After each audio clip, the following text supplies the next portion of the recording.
শেখ হাসিনার বিরুদ্ধে মানবতা বিরোধী অপরাধের মামলায় রায়ের দিন ঘোষণা ঘিরে রাজধানী জুড়ে নিরাপত্তা জোরদার করেছে আইন শৃঙ্খলা বাহিনী। নাশকতা ঠেকাতে বিভিন্ন পয়েন্টে অবস্থান নিয়েছে বিভিন্ন রাজনৈতিক দল ও সংগঠন।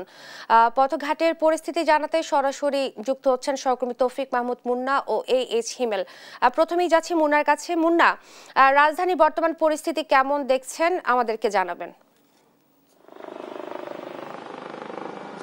মনে আপনি জানেন যে যেটি বলছিলেন যে সাবেক প্রধানমন্ত্রী শেখ হাসিনার মামলার আগে কেন্দ্র করে নিষিদ্ধ কার্যক্রম সিদ্ধ আওয়ামী লীগ যে লকডাউন দিচ্ছে সেটি কিন্তু প্রায় 12টা এখন বাজে, অর্থাৎ অর্ধেক সকালের থেকে 6 ঘন্টা কিন্তু এখন হয়ে গেছে। এবং এই মুহূর্তে আমি রয়েছি রাজধানীর সব থেকে ব্যস্ততম জায়গা যেটি বলা হয় বিজয় সরণি, যেখানে সবসময় যানজট থাকে, সেই এলাকায় রয়েছে আমি এই মুহূর্তে। এবং এখন 12টা বাজে, সেই মুহূর্তের অবস্থা আমি দেখানোর চেষ্টা করছি। এই রাজধানী বিজয় সরণির যে রাস্তাটি গেছে আপনার জিয়া উদ্যান বা ফার্ম গেট বা আপনি মহাখালী বলতে পারি, সব চিত্র দেখানোর চেষ্টা করছি।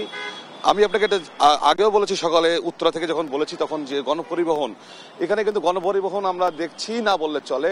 কিছুক্ষণ পরপর একটি গণপরিবহন আসছে এবং আজকের বিজয় সরণির চিত্র কিন্তু সম্পূর্ণ ভিন্ন।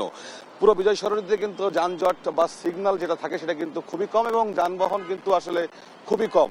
এই মুহূর্তে আমরা একটি BRTC বাস এবং VIP বাস দেখলাম। এর আশেপাশে বা 4টা যে মোড় রয়েছে এখানে কিন্তু আমরা বাস দেখি নাই। অর্থাৎ গণপরিবহনের সংকট কিন্তু সকাল থেকে রয়েছে এবং সাধারণ মানুষজনও কিন্তু খুব একটা আজকে কিন্তু আমরা দেখিনি এখনো পর্যন্ত। নিতান্তই যাদের কাজ তারা কিন্তু বের হচ্ছেন। মোটরসাইকেল এবং ব্যক্তিগত যানবাহন CNG সহ প্রাইভেট কারে কিন্তু রয়েছে, কিন্তু গণপরিবহন সংকট এই ঢাকা শহরের আমরা যে তত জায়গায় ঘুরেছি, উত্তরা, মিরপুর, বনানী এবং এই মুহূর্তে বিজয় সরণিতে, সেখানে কিন্তু গণপরিবহন দেখা যাচ্ছে না। যদিও গতকালকে কিন্তু বাস মালিক সমিতি স্পষ্ট করে বলেছেন তারা গণপরিবহন চালাবেন, কিন্তু বাস্তবতা কিন্তু এখানে আমরা দেখি নাই। আমি যদি বিজয় সরণির কথা বলি, এই এলাকাতে কিন্তু আসলে গণপরিবহন নাই, শুধুমাত্র ব্যক্তিগত যানবাহন রয়েছে এবং কিছু সময় পর পর 1টা 2টা গণপরিবহন আসছে, যেটা কিন্তু অন্য দিনের তুলনায় বলতে গেলে খুবই কম। এবং সাধারণ মানুষজন উপস্থিতি কিন্তু কম। আমরা কথা বলেছি মানুষদের সাথে, তারা কিন্তু আতঙ্কেও রয়েছে।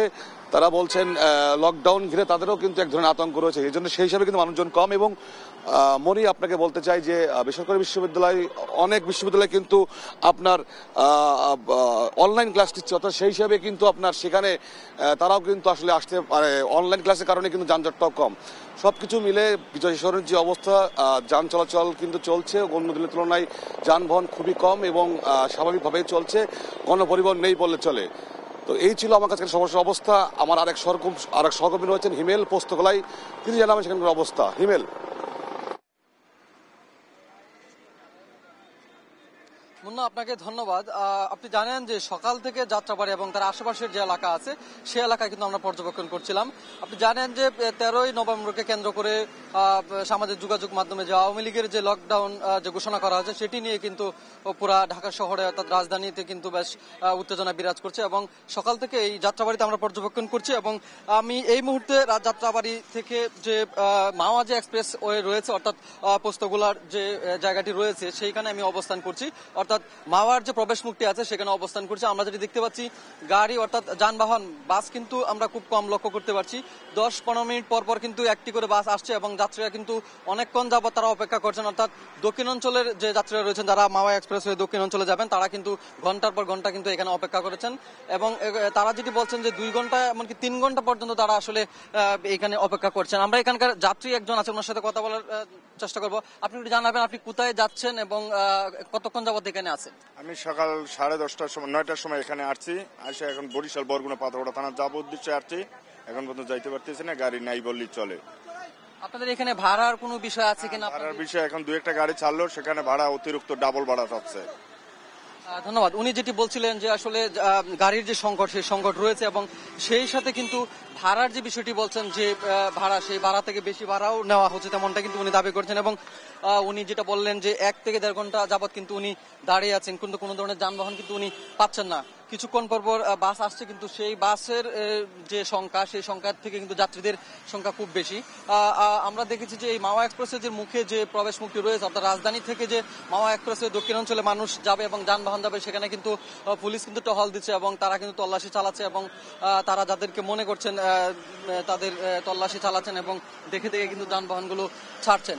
সকাল থেকে কিন্তু এই মাওয়া এক্সপ্রেসের যে প্রবেশ মুখটি রয়েছে, অর্থাৎ রাজধানী থেকে যেতে দক্ষিণ অঞ্চলের যেতে যে রাস্তাটি রয়েছে সেখানে কিন্তু তারা তাদের তল্লাশি এবং তাদের যে টহল সেটি কিন্তু চলমান রেখেছে। রাজধানী যাত্রাবাড়ির যে বাস স্ট্যান্ড রয়েছে সেই বাস স্ট্যান্ড আমরা সকাল থেকে পর্যবেক্ষণ করছি। বাস স্ট্যান্ড জুড়ে যাত্রীদের সংখ্যা এবং যানবাহনের সংখ্যা কিছু কম থাকলেও বেলা বাড়ার সাথে সাথে কিন্তু আমরা যানবাহন বৃদ্ধি পাচ্ছে সেটাই লক্ষ্য করেছি। এবং যাত্রাবাড়ির আশেপাশে এখন পর্যন্ত সকাল থেকে কোনো ধরনের অপ্রীতিকর ঘটনা ঘটেনি এবং এখানে রাজনৈতিক কর্মীরাও কিন্তু মিছিল দিচ্ছে, সমাবেশ করছে এবং তারাও বলছেন যে আওয়ামী লীগ অর্থাৎ আওয়ামী লীগ বা অন্য কোনো দল যদি কোনো ধরনের সহিংসতায় লিপ্ত হয় সেটা তারা প্রতিরোধ করবেন। অন্যদিকে আইন শৃঙ্খলার বাহিনী, পুলিশ এবং আর্মি কিন্তু তাদের টহল চলমান রেখেছে। যাত্রাবাড়ির পোস্তগোলা থেকে রাজধানীর এই ছিল আমার কাছে সর্বশেষ চিত্র।